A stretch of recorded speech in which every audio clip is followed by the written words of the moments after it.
Hello and welcome to the latest webinar from FlightGlobal. Apologies for the short delay in the start there. We just had a bit of a technical problem.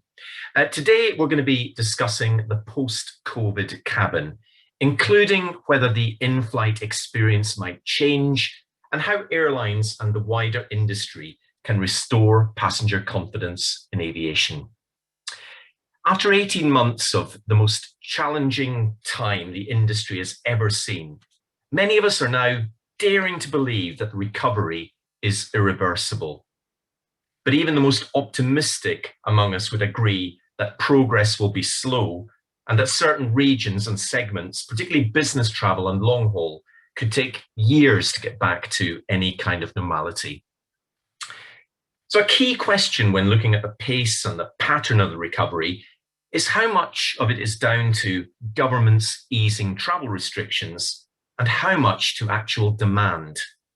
Looking at the US domestic market, for instance, a sharp recovery in traffic in the first 6 months might have suggested that once barriers to travel are removed, passengers will come flooding back.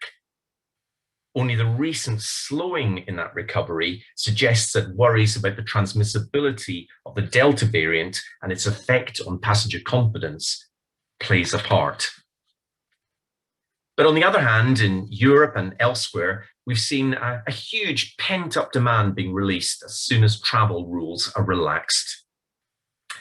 So while this is relevant to our discussion today, we're also going to be looking at what long-term changes we might see in cabin trends as a result of the pandemic. Not just moves to make flying feel more COVID secure, but fundamental alterations to cabin configurations. Will premium seating for narrow bodies become a much bigger segment, for instance? And with hundreds of the largest wide bodies in storage and few being delivered, what is the future for some of the more lavish long-haul innovations that have emerged in the past decade or more, from in-flight bars to first-class suites? So to discuss these issues and more, I'm joined by an eminent panel of industry executives from the worlds of seating, cabin furnishings, and an OEM. From our sponsor, Avic Cabin Systems, we have Andres Budo, who is SVP Commercial at the UK headquartered group, which includes 3 of the biggest brands in the sector: Thomson Aero Seating, AIM Altitude, and FACC. Andres previously worked at Airbus, and we're grateful for Avic Cabin Systems' support today in making this webinar possible. My second guest, Marcus Hollerer, is Head of Strategy and Products at Recaro, the preeminent independent aircraft seating supplier. An aeronautical engineer by training, he describes himself as an aviation enthusiast through and through, with a passion for strategy and products. He's previously worked for Qantas, Thales, and on the Eurofighter Typhoon program. And we're just waiting for him to join us today. He's having a few technical problems. Hopefully, we will get him very, very shortly. And finally, from Airbus, we have its Vice President Cabin Marketing, Ingo Vogutser. Ingo is responsible for all cabin marketing activities at the OEM, from identifying future customer needs to running customer campaign activities. Prior to Airbus, Ingo spent over 10 years at Lufthansa in corporate strategy and also as General Manager of Cabin Development and Product Innovation. So, Ingo, you have been on both sides of the fence, so to speak. How are these customer needs changing as a result of the pandemic? And will the interiors market be different post-COVID to what it was like in 2019? So thanks, Murdo, for the introduction. And let me maybe start with an initiative that we started right at the beginning of the pandemic. It was the Keep Trust in Air Travel initiative from Airbus. And it was about a collective industry response to maintain trust for the passengers flying. And we covered actually the whole ecosystem. So we had a lot of discussions last year with airlines, usually online sessions. But in the beginning, it was about cleaning. It was about certifying the right materials and so on.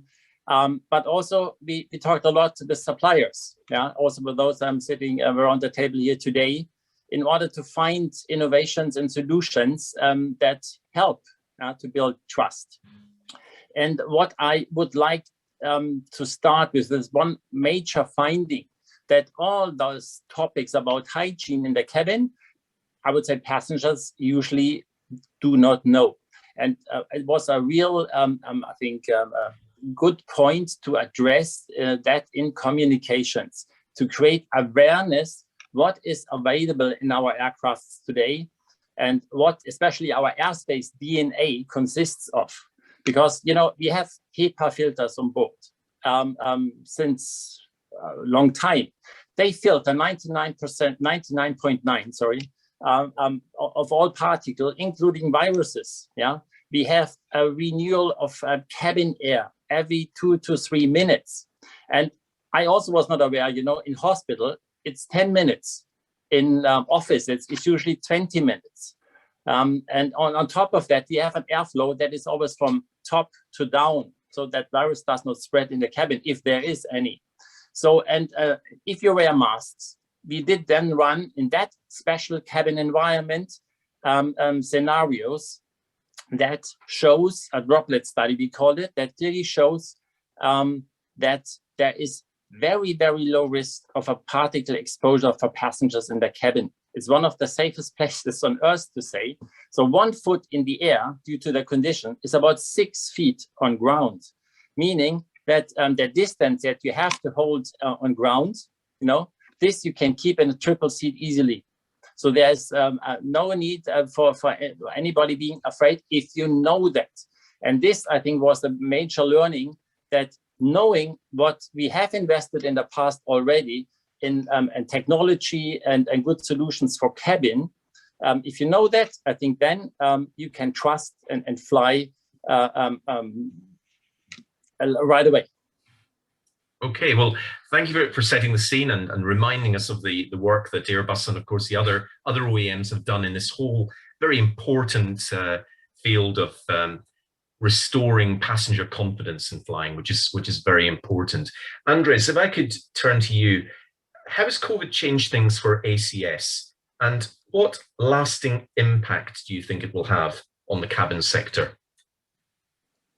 Okay, thank you, Mordo. First, thank you for the introduction as well, and very happy to be with you this afternoon. So there's no question that across the industry, COVID has a very profound impact.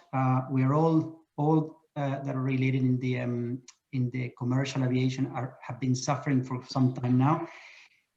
However, it did present some opportunities as well. For example, in ACS, we took the opportunity to restructure the company. We took the opportunity to advance some key initiatives we had in the pipeline from the technology standpoint in order to bring them quicker to market.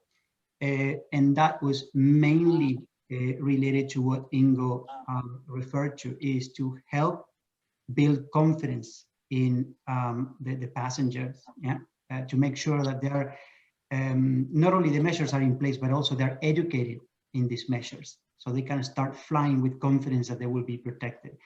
In terms of long-lasting impact, back to your question, we are looking at every sector that we serve very, very carefully. And of course, we're putting a lot more emphasis into single-aisle long-range aircraft. Yeah. I think there's a common consensus that wide-body recovery will take a lot longer. And even the amenities that we see today in some flag carriers, tier 1 carriers, bars, social areas, we don't really know what will be the shape of that in the future. However, without losing the capability to do that, we're focusing on singular aircraft, and we're working, in fact, very closely, for example, with Airbus in one of our products.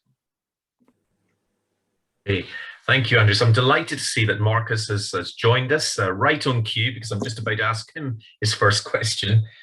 Marcus, welcome. You are you're head of strategy and products for Recaro. Now, everyone's strategy had to change rather quickly in March 2020.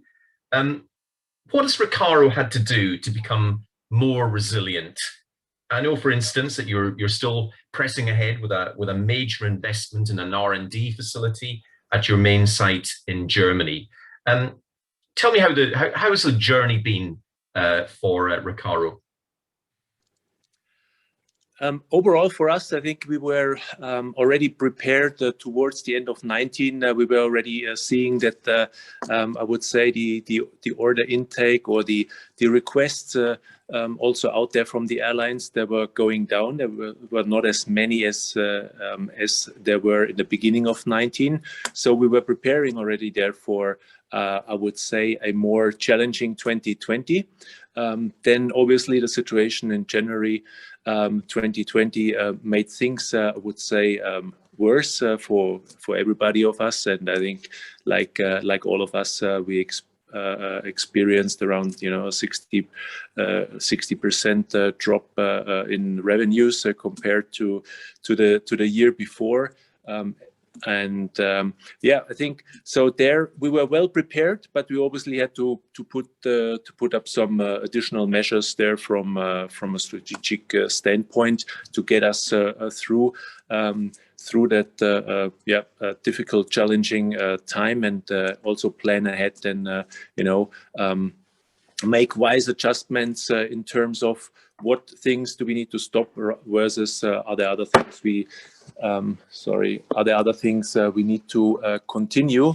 And to be honest, there were not on, at least on the product side, we actually were still quite kept really all the investments on our end, what we wanted to keep and continue there, and basically use the crisis, as you know, as one of your fellow country fellows once said, never let a good crisis go to waste. So this is certainly something we wanted kept in our mind and continued there. Excellent. Well, I certainly want to revisit that whole question about opportunities in the crisis, and what opportunities might come for the interiors sector out of this mess that we've been in. But we'll come on to that later. I just want to say, before we move on, a reminder that we're inviting you to pose your questions to our panelists today.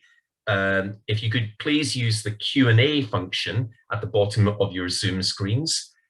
We've already got one or two coming in, I see, and we'll try and get through as many of these as possible in the next 45 minutes or so. So a question really for all our panelists, and feel free just to come in. Maybe I'll start with you, Ingo, on this one. You've been very involved, as you said in the introduction, in the whole restoring of passenger confidence. How important do you think that will be, restoring the traveling public's confidence in flying over the next year or two? Or, are passengers, as some people have suggested, just desperate to get back on board again, and the only thing really holding them back is holding the industry back is border closures and government restrictions? Yeah, to be honest, I think we need to do our homework, and we have done a lot of sessions with airlines, and we listened carefully, and we also talked to passengers about their needs. And this is, Kevin, it's a customer-centric product, and that's why we need to, I think, also follow their vices and their fears, maybe, we had two major points that we found that I think we need to work on and to add to that good basis where we already are. And the first one was that we identified laboratories as the major problem zone. And it's not because of the problem, it's because of perception. And this was also learning that we need to work on the perception. So we have in laboratories touchless features, we have antimicrobial coatings available, but again, you don't see it, and we need to make it visible. So I think we developed together with airlines a kind of a label approach, what we call clean space label, that we want to apply to those surfaces that are coated. Yeah? Because if you're aware of this, things go a lot easier and you feel a lot better. And this is what most of the people want. Yeah, if you go on holiday, they want to feel good in the flight. And so we'll apply this also to more surfaces that we do today, maybe adding the door and things like that, and make that visible. And the second topic that we identified, and that's maybe also interesting for the other two speakers here on the panel, was the personal space of the passenger in the seats. So his environment where he's seated in, that he feels good about that. Of course, he's wearing a mask, but you can coat the table and the seat back in front of you on the hard surfaces. You can do, and I know that the seat suppliers also developed that together, coatings for the seat fabric. And these are areas I think we need to add to our option list and to our product portfolio to do our homework. Yeah, and I think then we have an extremely good position. And this is for me not at all the showstopper. Yeah, and my personal experience clearly is, if we see that the destinations will open up, people will fly. Especially on the leisure side, I think we see that people run and want to take holidays again because they couldn't do that the last 2 years. So I think that is the dream of flying has not stopped through the pandemic. Yeah, and it is a little bit different maybe on the business side, but maybe we can come back later to this and hand over maybe to Markus and Andres. Sure. Yeah, no, thank you, Ingo. I mean, that's a very good point. I mean, I don't know, Andres, do you want to come in on this? I mean, we've seen, at the beginning of the pandemic, a lot of worries about whether people would ever want to fly again. There was talk about maybe we'll need to make middle seats free. Maybe we'll need to make every second row in economy free. But, as we saw in the US, as I said in my intro, and we've seen this summer in Europe with high demand for holiday routes in particular, when these have been reopened, maybe we overthought that. Maybe we worried too much about the whole passenger perception thing. Do you think that still exists as a challenge for the industry, or is it just a case of let's just wait until the governments relax the travel rules and it will come back?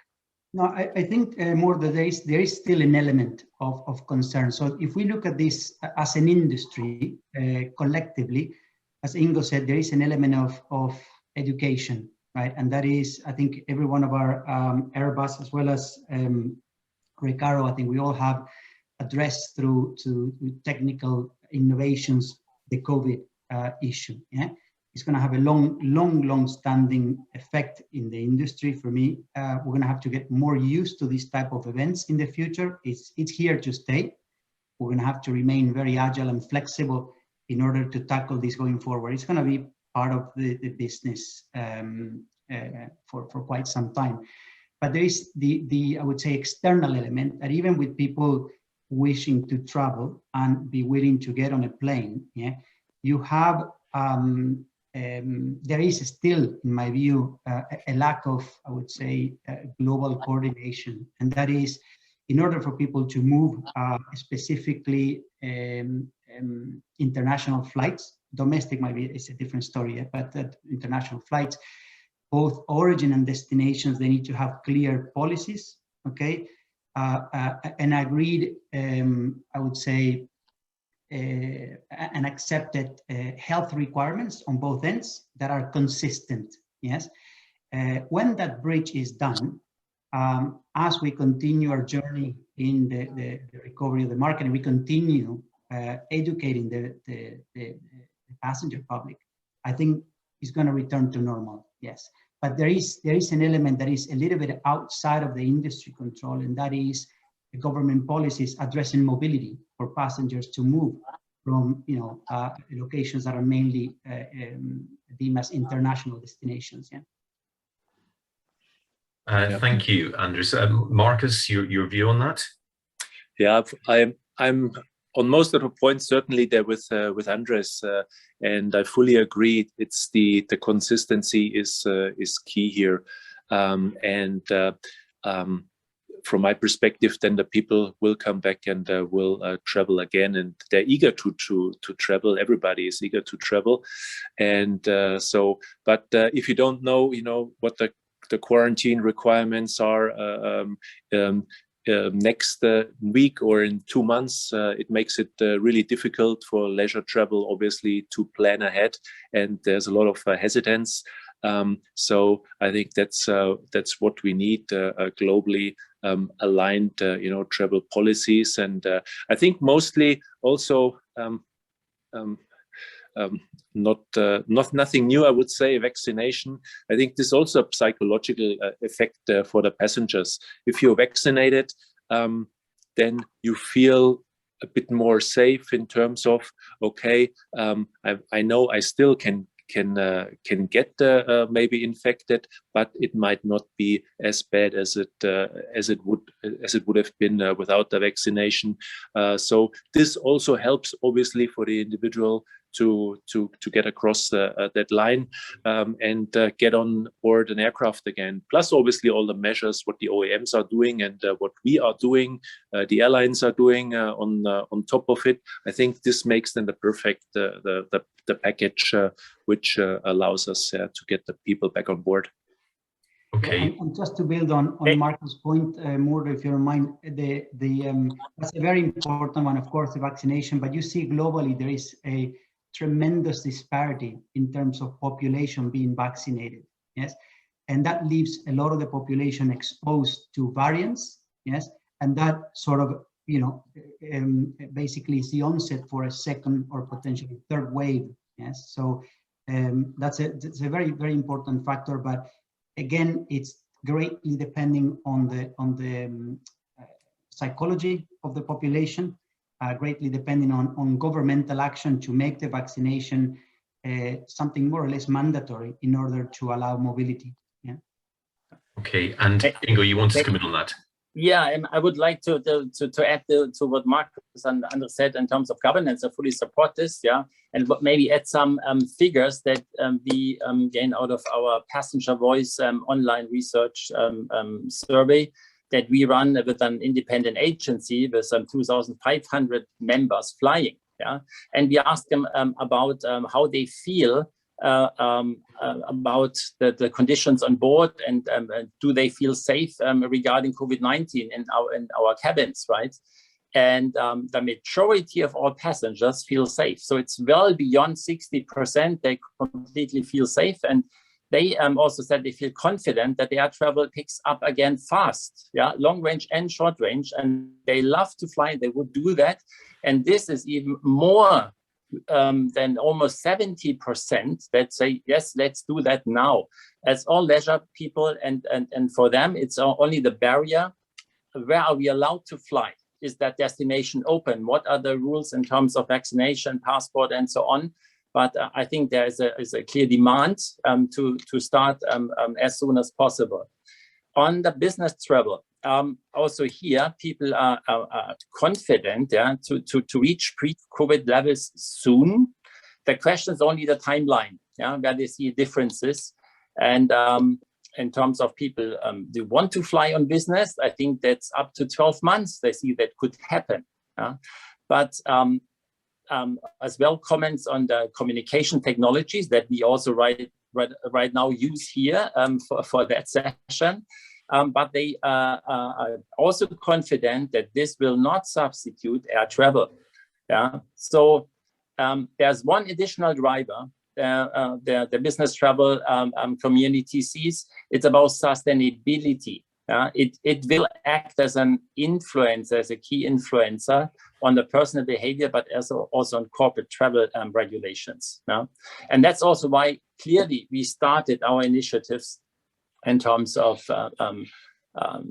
emission-free aircrafts and hydrogen power, and also need to make aware, that what we see in hygiene side, I think we have done that on the aircraft side as well, that, we only produce 2.3% of the man-made emissions in aviation, and the current aircraft fleet is more than 25% better in terms of emission than the last generation.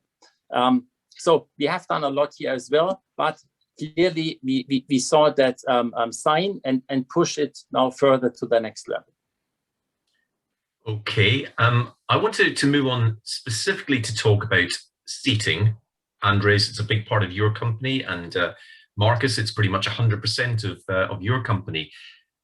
You know, we've seen with obviously in the economy, in the low-cost market, in the leisure market, a lot of airlines' whole business models are predicated on fairly compact economy seating.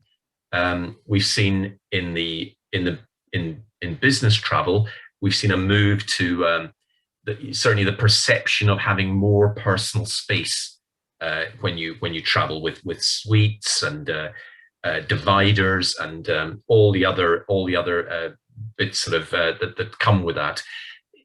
Can I maybe just ask you, just concentrating maybe on seating first of all, what changes do you see in terms of seating, both in the premium end of the cabin and in the economy end of the cabin? Yeah. Maybe I start, if okay with you, Andres. So on the premium side, I think obviously that given the fact that we see, with the demand for first class decreasing and only appearing on certain routes, as well as taking out first class entirely in some of the cases, I think there's obviously more room to play and customize on the business class side. So that's certainly one aspect we see, and I think the level of customization has grown there from my perspective, as well as I think it's also seen as a very good opportunity that as an airline you can actually get your own brand identity into the cabin, and that's very important. That's why I also think that that BFE model we are in as a supplier then to the OEMs is also good for the OEMs, because we are taking on more of the risk, I would say, and the implementation of these customer projects, and then install it rather just install it on the actual aircraft. So there is, I would say, the that aspect on the premium side.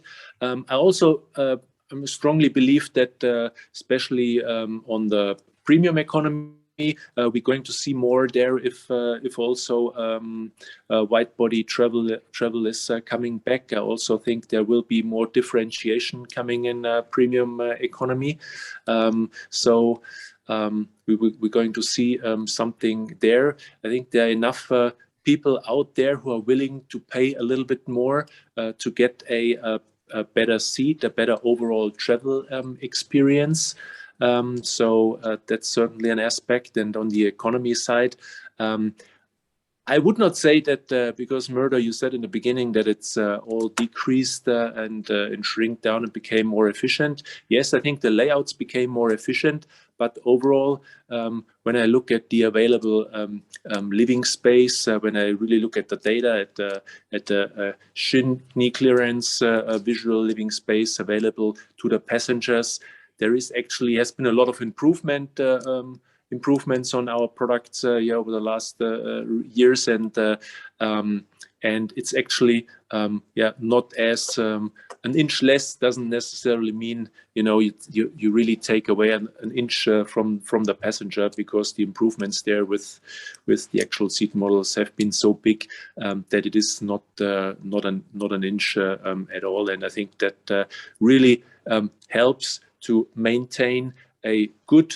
I would say, good comfort level for the passengers, as well as helping the airline to make their business model, obviously, improve their business model overall. And I think that's what all is our interest, a customer which actually is able to earn money with their business model, and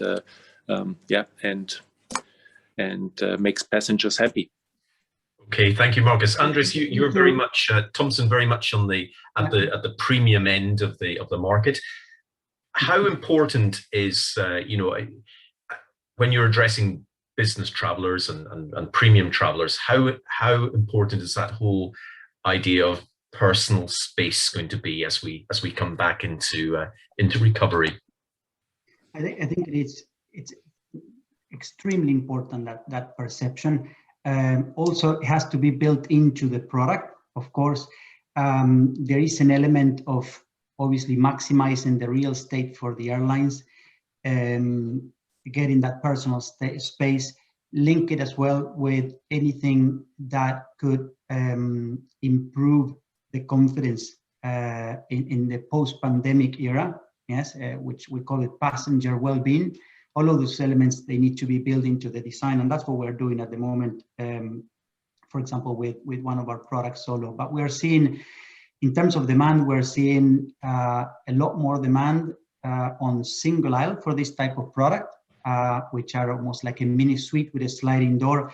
There's a level of privacy that is desired. It does help as well in terms of perception related to COVID, privacy, okay? But what we're also seeing as well is low pass that, with some exceptions, require less business class seats. So it's given a little bit more room to premium economy, yes?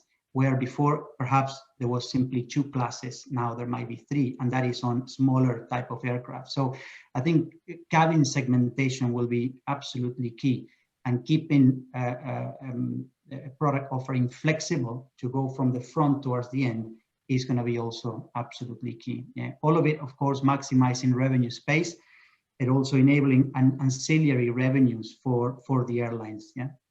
Okay, and without getting too technical, I mean, we talked earlier about the narrow bodies being used on longer haul routes, and we've seen that, of course, with Airbus, with the longest haul versions of the A321.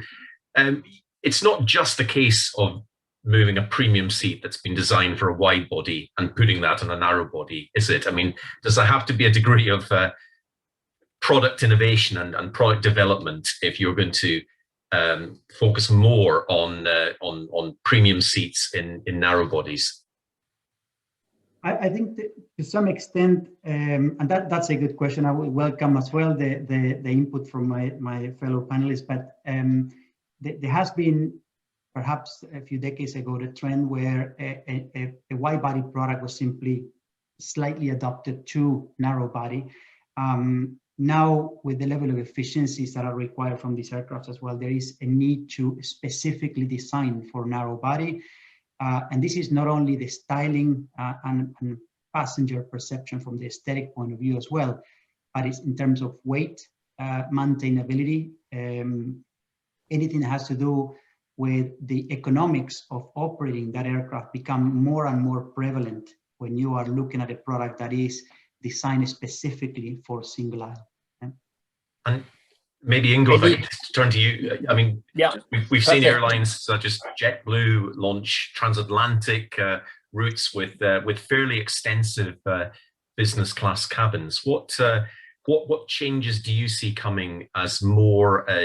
Will the cabin supply industry need to adapt to a sort of different sort of demand as more long haul narrow body services are launched? Yeah. First, I think I can confirm that trends in premium economy, lighter seats is a big trend and necessary, same as recycling. But we also see the trend, especially in single aisle. We are coming from a 1-class configuration going to a 3 or 4-class configuration. So that is clearly the matter of choice for passengers and covering different market segments. And therefore, I think we launched in 2016 the Airspace brand with a 330 and 350. And we have more than 170 million passengers flying on those or up to now. And now we bring exactly this wide body experience into single aisle. So we have a consistent cabin DNA from wide body that we now integrated into the first 321 from JetBlue for that long range mission. It's a long range aircraft, and they will fly even further with an XLR soon. And exactly, there is the seat, and I think for us it's important that that you have a consistent experience if you fly in a single aisle or wide body. So therefore, we also create the environment, not only the seat. So that means the lighting, big bins volumes that was growing a lot. It's about the spaciousness in the cabin. It's about we have the quietest cabin in the airspace. So it's about the welcoming, the hero light. We even use the lighting that is reducing jet lag. So it's the whole package. It's the seat in specific in each class. And we see, as I said, 3 or 4 classes. But it's also that the whole package that you want if you buy a business class ticket and fly long range. And in the end, maybe the single aisle aircraft and also enable that you can fly direct, into smaller destinations with the same comfort and the same passenger experience. And that was for us important to achieve this, and also work with seat suppliers, that they can integrate same seat comfort also in the single aisle cabins. And with JetBlue, you mentioned it. I think we did the launch flight in August 11th, and with a great success, and people are really amazed that the reality in that aircraft looks the same or even better than what we did on renderings. Okay. Yes. Well, that would be quite something. Marcus, you talked earlier about some of the innovations at Recaro, especially towards lighter weight seats that perhaps give the passenger a perception of more space, even though you're doing that clever thing of squeezing more seats in. What are some of the other trends that you're seeing and emerging as we come out of this crisis in terms of seating? Mm-hmm. In terms of seating, overall, I do believe that customization also is coming more and more in economy, and we do see that as well. And what I believe with the trend of having the more and more single aisle aircraft then on longer routes, I think that also brings a lot of opportunity. I mean, not only for the airlines, but also for us to basically create a cabin which really perfectly suits the need there for the airlines. And in some cases we do see only 2-class layouts, but there are also requests for 3 or 4 class layouts there on even on single aisle. And I think that's very interesting to see. And I think there will be, from my perspective, the overall global fleet mixture probably is going to change a little bit now over the years.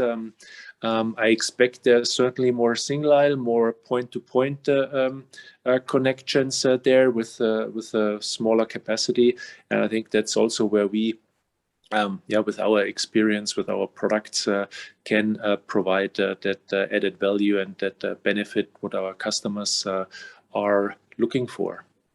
Okay, excellent. I just want to move on to try and get some audience questions in, and I'm just going to fire through some very specific ones very quickly. So don't feel you have to answer on these ones, but if you want to make a point on these, please do. There was a question about cabin dividers. We saw and seat dividers. We saw this an awful lot of talk about this at the beginning of the pandemic, that perhaps we'd have these perspex head level dividers in economy seats, and perspex shields between rows. Is that ever going to happen, or was that just something that simply wasn't practical? And May I start maybe? Because sure. I can rely on our Airbus droplet study that was also confirmed from the Harvard University, that in terms of personal distance, to keep the hygiene rules, this is definitely not necessary at all. And that's why I think that I killed all that ideas that came up in the beginning. I think for us, for the passengers, mid to long term, that is probably the best way to go. But let's see what Andres and Marcus And I think, yeah, build up on that, Ingo. I think knowing how the air gets changed in the cabin, the flow vertically from top to bottom, and all those things, having that vertical surface doesn't really bring you much of a benefit. And I think eventually the passengers will get tired of it. It's a nuisance, right? Especially if you're traveling in a group, you have someone next to you. I think it's perhaps at the very beginning, when we didn't understand COVID as well as we do now, the perception was that could help. I think now it's clearly understood that it doesn't have any benefit, marginal, if anything. Yeah, and that's supported, as Ingo said, by a lot of data.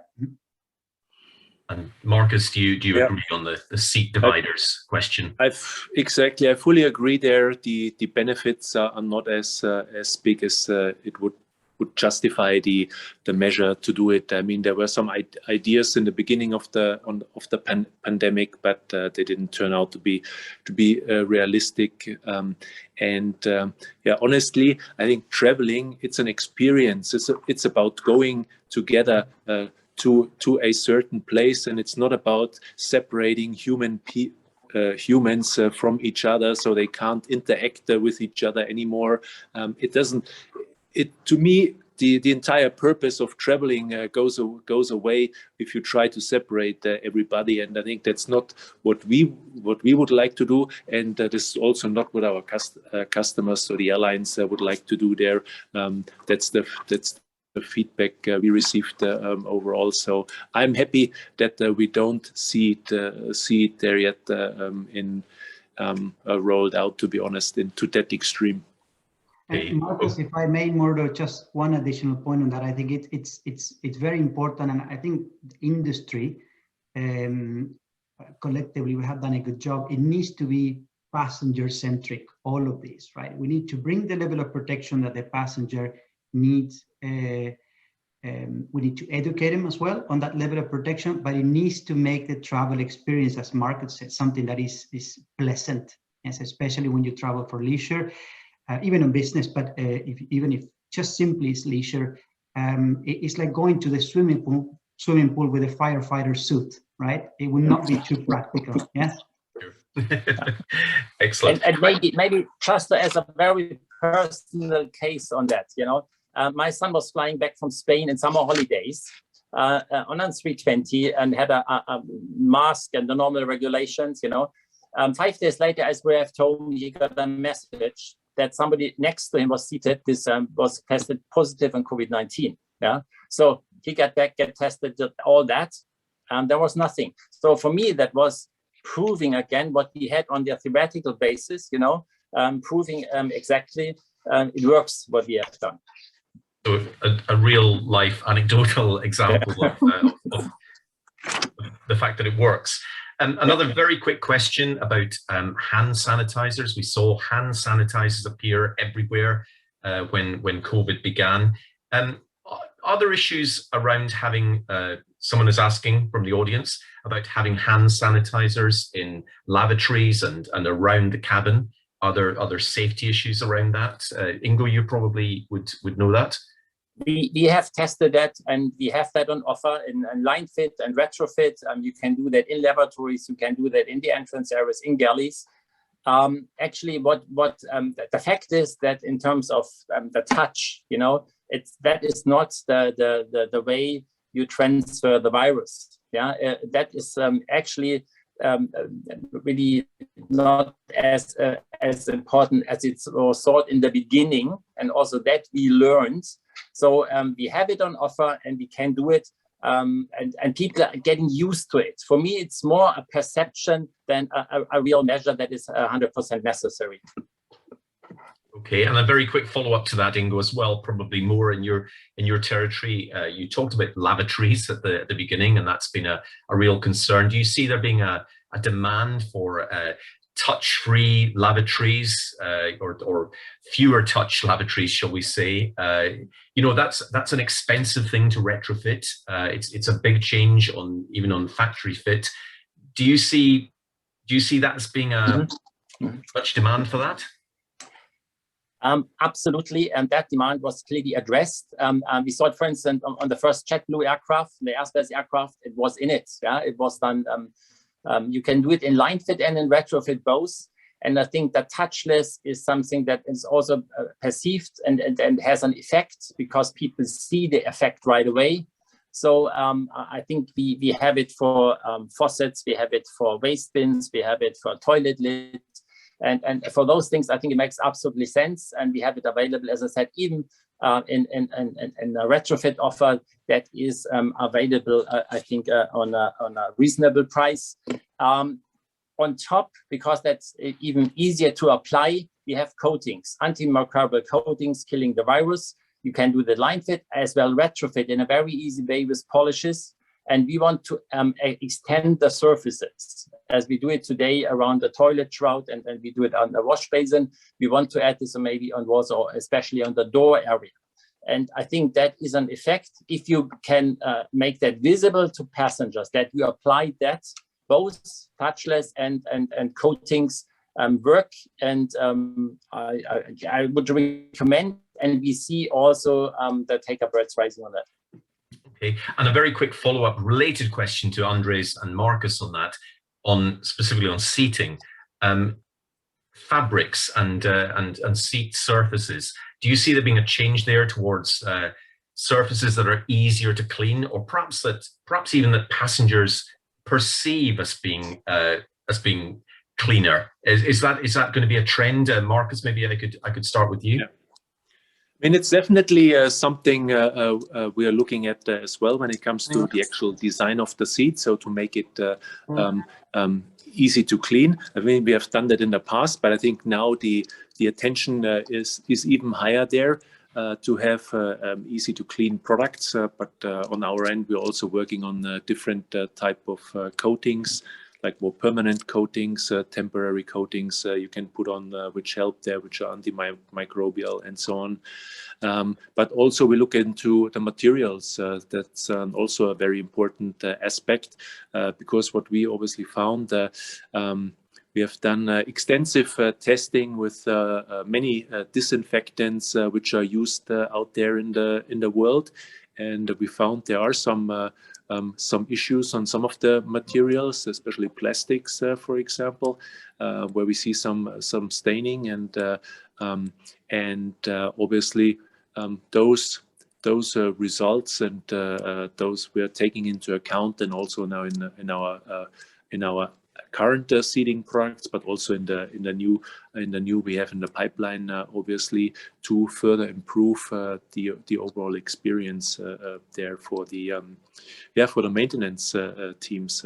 So sure, we have a very similar experience, Marcus, as well. One of the things that the crisis, one of the positive things that the crisis brought about is we accelerated some innovation projects we had in the pipeline, and we come up with the antibacterial coating as well, and extensive testing, to fine-tune the product, so it doesn't really accelerate the weathering of the surface, the wear and tear of the surface that you're applying it on, and even trying to avoid as well a lot of work from the cabin crew.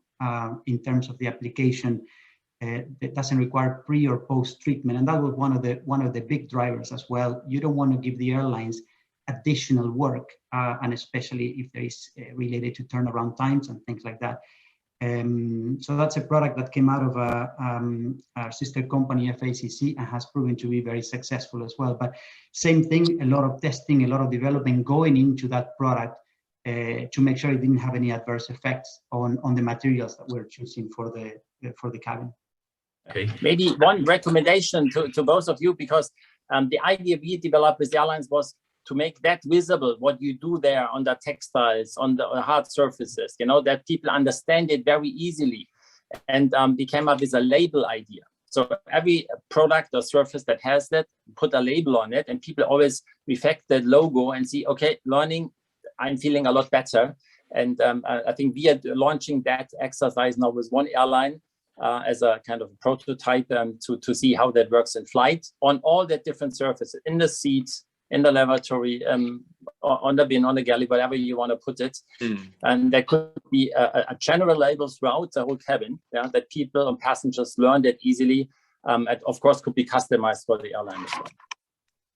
Okay, and that goes back to the earlier point of educating the passengers, Ingo, right?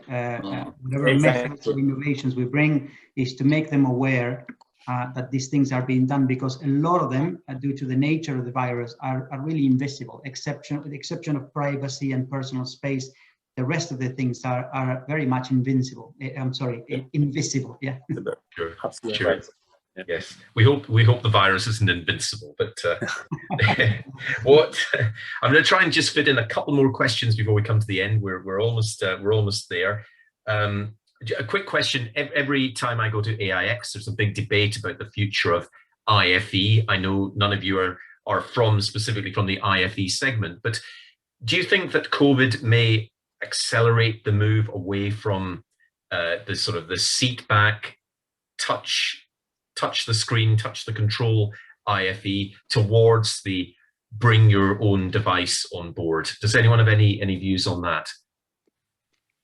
For me, that is not the driver, yeah, because you can find very easy ways to scan the code and then have a remote control with your PED, or do both, have a screen and have your own device. It depends more on maybe on your market segment, on the routes, how long is the flight. It's more a market positioning of the airline, I think not driven by COVID. I would rather say maybe the next step, the IoT on board, Internet of Things. If you can deal with big data, that could contribute to hygiene effects and to sustainability in the long run, to make smart choices and smart recommendations. But in terms of IFE, I think that is not a driver. Okay. I want to ask a very quick question from the audience as well about, and this is a very interesting related subject. It's not specifically interiors, but it's cabin service. How do you see the role? How do you see cabin service changing as a result of COVID? The role of the cabin crew, how will that change? Anyone have a view on that? Let me, Andres. Let me just start with you. Yes, I can go if you don't mind. So I can tell you what we are seeing in general, talking to many of our customers, is more specifically to the adaptation of long-range aircraft to international routes. So there is a need now for typically, or will be a need for longer flights, two meal services, right? Whether it's the main one and something else at the end, or the opposite. And what we're trying to do is address that with a type of product, a galley, that basically reduces the handling of the crew on the food, okay? Reduces waste, saves some real estate, as Ingo mentioned. What we're trying to achieve as an industry is in single aisle, which is the trend that everybody recognizes, is the same perception of traveling on a wide body aircraft, but the services, they need to be matched as well. So what we're trying to address is less handling by the crew, saving space, having containers that can be directly recycled, okay? The same containers in which you serve, they help you to take the waste and be recycled directly. So what we're seeing is a need for addressing the hygiene, perhaps, perception of the crew managing the food, okay? That's one of the things that we are using as a key driver in our future galley designs, conceptual designs that we have now. Yeah, I would maybe like to add to this, because I fully agree. Also, the IoT usage for that future galley solutions might help to do both. Be able to do more personalized services, that are more hygiene and less waste. So I think that could be a very smart combination. Okay. We're almost at the end. We've got about 2-3 minutes left. So I'm going to ask you to be very quick with this one. But I just want to ask you all a final question. When we all meet at what we hope will be the first physical AIX in Hamburg in more than 3 years in June 2022, what shape do you think the industry will be in, specifically the interiors sector? What are your, how optimistic are you? Marcus, let me start with you. Yeah, I think overall, I think a crisis, as I said in the beginning, and now it's the end. I think it helps to further or to make the industry and the overall offering more efficient. I think we all of us had some key learnings here during the crisis, and I think it's important to take them with us into the future. And I'm convinced that the offerings, the solutions overall, the solutions we are offering, that they are definitely more passenger centric, more customer centric, and this is in the end, I think it's going to be beneficial for everybody. Okay, Andres, very quickly, how do you see the industry being in 10 months' time? I do agree with Marcus. There is, first of all, I'm very optimistic, and hopefully, the trends continue the way they're going in general. Very optimistic about the next AIX, but I agree with him. I think there's going to be, there has been a level of flexibility and adaptability of the industry in general, including OEMs, post-pandemic. So I think there's going to be a lot more passenger-centric solutions available, and not only limited to cabin interiors. Yeah. Ingo, finally to you. Yeah, I hope, and I'm convinced that we have recovered and have our lessons learned, and really develop and drive